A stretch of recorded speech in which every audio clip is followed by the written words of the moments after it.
अश्लीलता हो गई बा। ई देखो ई वायरल गीत बाई, कोनो घमंड नहीं खे, कोनो चैलेंज भी नहीं खे। हम ना घमंड से कहत बाई ना चैलेंज दे के कहत बानी।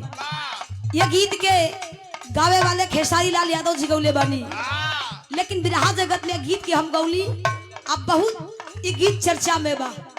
कोनो मेहरारू अपनी मरद से कहे लागल काजी रउआ हमार जिंदगी नरक कर देली।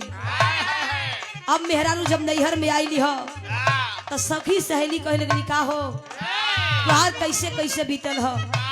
तो मेहरारू कहे लागल हमार जिंदगी तो सही बीतल, लेकिन हमार जिंदगी समझा कि नरक हो गई। ऐसा बात नहीं कि हमार बलमुआ बहुत ना मानेलन, बहुत मानेलन।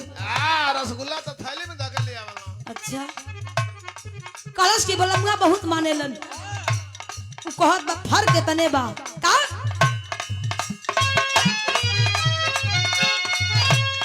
ए सखिया वो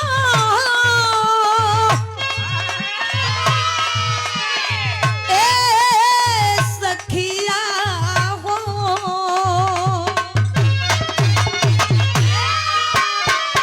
ये कहे हम पानी सातारा बलमुआ तेईस साल के।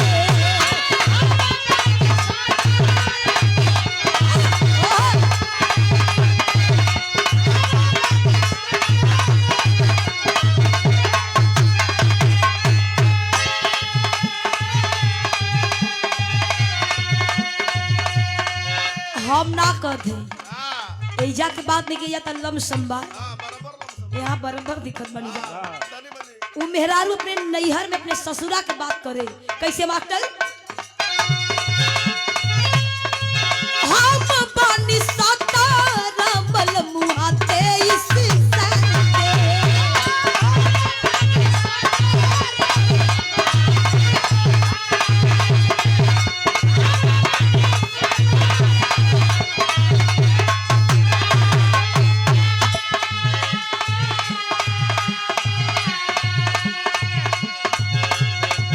भौजी रे झिनगिया राखी खतरा में डाल के।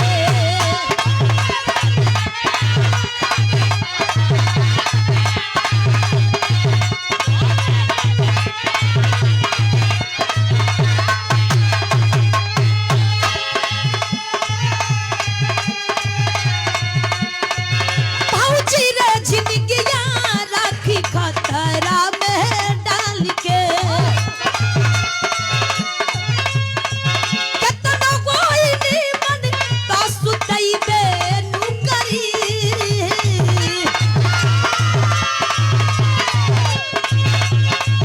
केतनो कोई निमन तो सुतैबे नु करी। एतना फरक बाबू मरिया में कमरिया तो खइबे नु करी। ए हो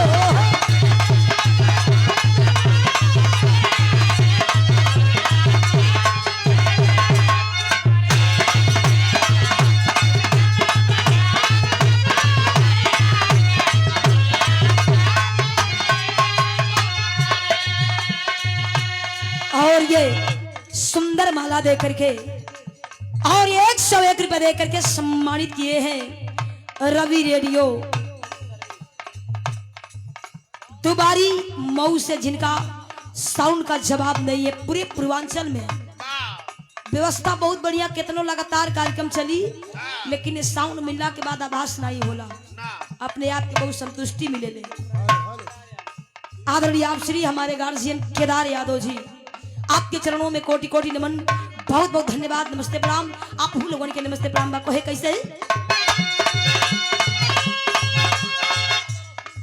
तनो कोई निमन तो सुतहिबे नु करी।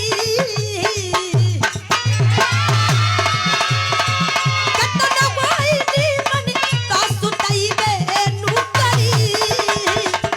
एतना फरक बाबू मरिया में कमरिया तो खइबे नु करी।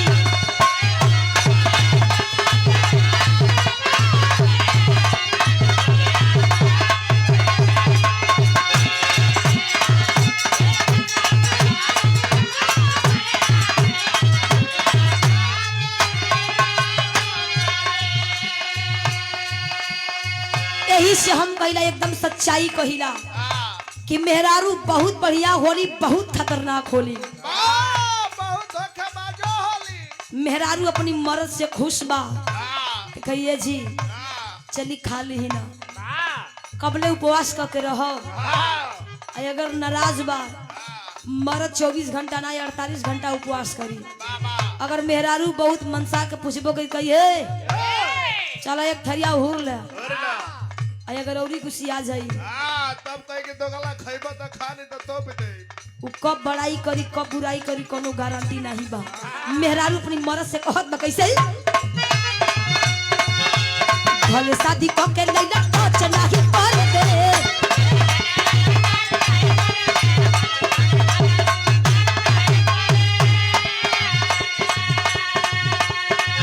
मिली ना जवाब तबले देह नहीं धारे दे।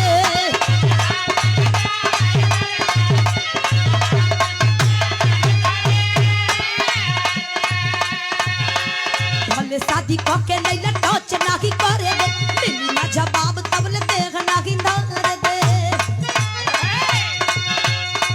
मेहरनुआ कहे